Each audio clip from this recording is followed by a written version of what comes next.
I will leave a parts list in the description.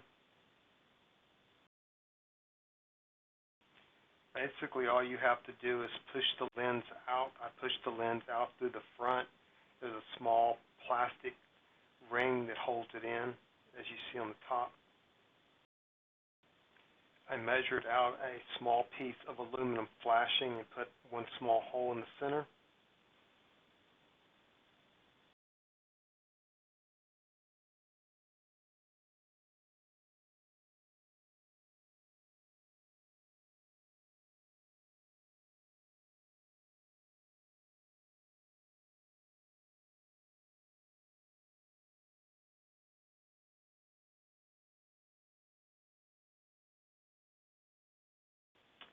I glued a small piece of plastic behind the scope and darkened it with a magic marker to give it a little more contrast.